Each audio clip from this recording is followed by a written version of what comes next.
नमस्कार. कोल्हापूर शहरातील सर्व निसर्गप्रेमी समविचारी संस्थेंच्या मार्फत गेल्या 2 वर्षापासून कोल्हापूरमध्ये एक आगळं वेगळं प्रदर्शन आम्ही भरवत आलेलो आहे. अशा प्रकारचं कंदमुळाचं प्रदर्शन हे महाराष्ट्रात इतरत्र कुठेही भरवलं जात नाही आणि सलगपणे आम्ही 3ऱ्या वर्षी हे कंदमुळाचं प्रदर्शन भरवत आहोत. कंदमुळं ही अगदी ऐतिहासिक पौराणिक काळापासून माणूस अन्न म्हणून वापर करत आलेला आहे. पण अलीकडच्या आधुनिक जगामध्ये आपल्याला या कंदमुळांचा विसर पडलेला आहे. आपल्या भागामध्ये प्रामुख्यानं कोकण एरियामध्ये या कंदमुळांच्या बद्दलची फारशी माहिती नसली तरी थोडीफार माहिती आहे लोकांना.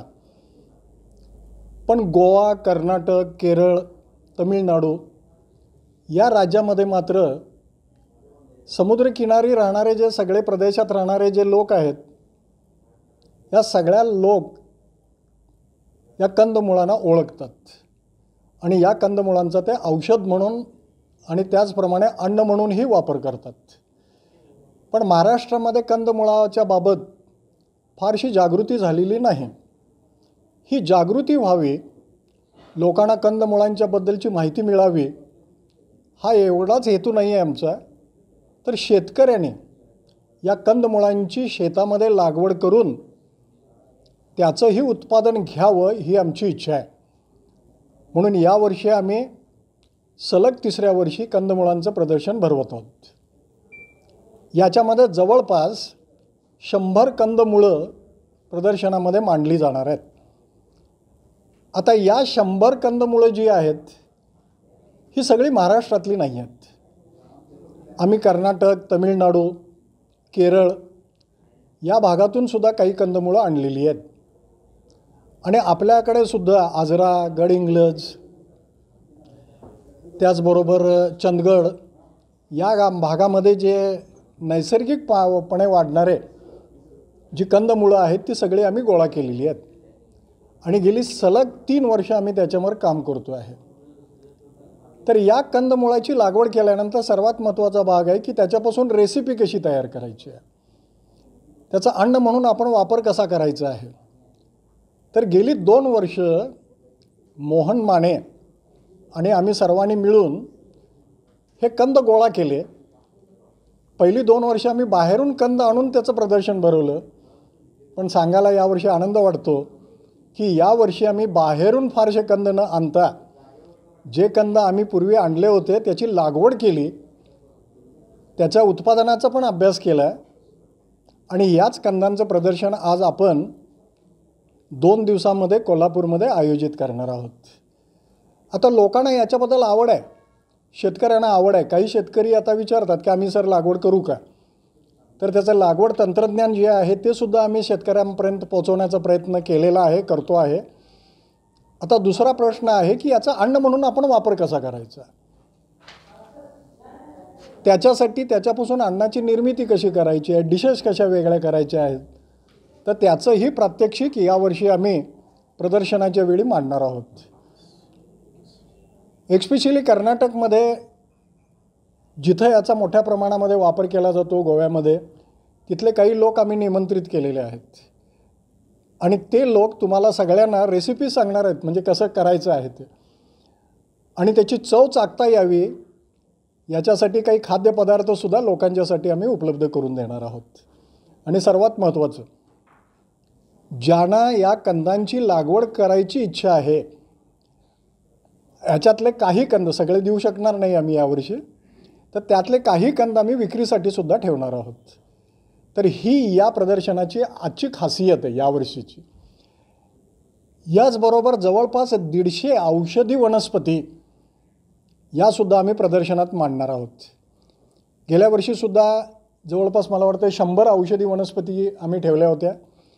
याच्यामध्येही आम्ही ॲडिशन करून जवळपास 150 औषधी वनस्पतींच्या कुंड्या तयार केलेल्या आहेत आणि या सगळ्या माहितीसह त्याचे औषधी गुणधर्म काय, त्याचं बॉटनिकल नाव काय आहे, त्याला स्थानिक नाव काय आहे याच्या सगळ्या माहितीसह ते सगळे चार्ट आणि त्या वनस्पती तिथं ठेवल्या जाणार आहेत. तिसरी महत्त्वाची गोष्ट आहे की या वर्षीची अजून एक खासियत आहे. एक गोष्ट तुम्हा सगळ्यांच्या लक्षात आली असेल की दरवर्षी काहीतरी आम्ही ॲडिशन करत जातो. तर यावर्षी एक दुसरं ॲडिशन केलं गेलेलं आहे, ते म्हणजे फुलपाखरांना आकर्षित करणाऱ्या वनस्पतींच्या कुंड्या तयार केलेल्या आहेत आम्ही. ह्या कशासाठी केलेल्या आहेत तर अलीकडच्या काळामध्ये माहीत आहे की विविध कारणामुळं फुलपाखरांची मधमाशांची संख्यासुद्धा कमी होत चाललेली आहे. आणि ही फुलपाखरं किंवा मधमाशा परागी भावनामध्ये फार महत्त्वाच्या असतात. त्यामुळं परागी भावनावर जर परिणाम झाला तर त्याचा निर्मिती जी होते त्याच्यापासून उत्पादन जे मिळते त्याच्यावर पण फरक पडतो. म्हणून अलीकडं हा कन्सेप्ट आलेला आहे की मधमाशांची संख्या वाढवली पाहिजे, फुलपाखरांची संख्या वाढवली पाहिजे. आणि आपल्याला माहीत आहे की फुलपाखरं दिसायला अत्यंत ॲट्रॅक्टिव्ह असतात, त्यामुळं लोकांना त्याची आवड आहे. मधमाशांच्याबद्दल एक मानसिक भीती आहे थोडीशी आपल्याला. पण ही फुलपाखरं आपल्याला कदाचित माहीत असेल की ही फुलपाखरं काही ठराविक वनस्पतीपासून मध शोधतात आणि ती शोषून घेतल्यानंतर ही फुलपाखरं काही ठराविक वनस्पतीवर अंडी घालतात. म्हणजे त्याची नेक्टर शोषून घेणारी प्लांट वेगळी आहेत आणि त्याच्या आळ्या ज्या तयार होतात, अंडी घालणारी जी प्लांट आहेत ती होस्ट प्लांट वेगळी आहेत. म्हणून आम्ही प्रदर्शनामध्ये नेक्टर प्लांट आणि होस्ट प्लांट ही दोन्हीसुद्धा प्रदर्शनामध्ये ठेवणार आहोत. आणि परत जे निसर्गप्रेमी आहेत ते सुद्धा आपल्या बागेमध्ये ही लागवड करू शकतात. अगदी तुमची परस बाग आहे त्याच्यामध्येही लागवड करू शकाल, किंवा ज्या बाजूला आपण शेती करतो, ज्या भागामध्ये आपण शेती करतो आहे त्या शेताच्या अवतीभोवतीसुद्धा करायला काहीच हरकत नाही ना. त्याच्यामुळं परागी भवनाचा रेट वाढेल आणि शेतीचं उत्पादनसुद्धा वाढू शकेल. म्हणजे हे शेतकऱ्यांच्यासाठी सुद्धा बेनिफिशियल आहे, अभ्यास करणाऱ्यांच्यासाठी आणि निसर्गप्रेमींच्यासाठी सुद्धा बेनिफिशियल आहे. तर यावर्षी आम्ही हे ॲडिशन केलेलं आहे. असं कंदमुळांचं एक प्रदर्शन, त्यानंतर औषधी वनस्पतींचं प्रदर्शन आणि यावर्षी आम्ही फुलपाखरांना ॲट्रॅक्ट करणाऱ्या वनस्पतींचं प्रदर्शन भरवलेलं आहे.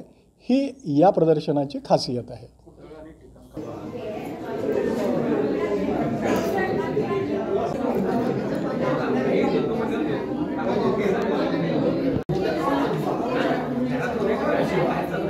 निसर्ग अंकुर संस्था कोल्हापूर यांच्या मार्गदर्शनाखाली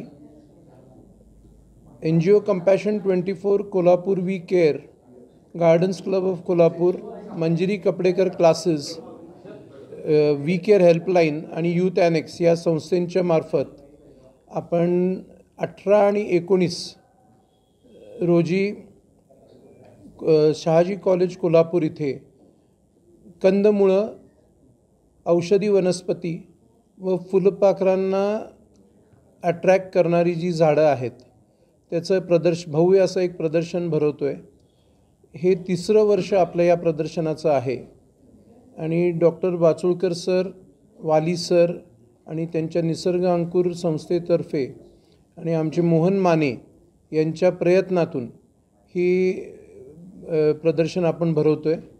let's get back to our roots हे ब्रीदवाक्य धरून आपण गेली बरीच वर्ष ह्या क्षेत्रामध्ये काम करतो आहे आणि जास्तीत जास्त लोकांपर्यंत ह्या कंदमुळांचा आणि औषधी वनस्पतींचा ठेवा जे आपले पूर्वजांनी सांभाळून ठेवलेला आहे तो आपल्या येणाऱ्या सगळ्या पिढ्यांपर्यंत पोचावा, हा प्रयत्न आपण ह्या उपक्रमातनं करत आहोत. अशाच नवनवीन अपडेट्ससाठी डिजिटल कोल्हापूर चॅनेलला सबस्क्राईब करायला विसरू नका. आमच्या फेसबुक, इन्स्टालाही नक्की फॉलो करा.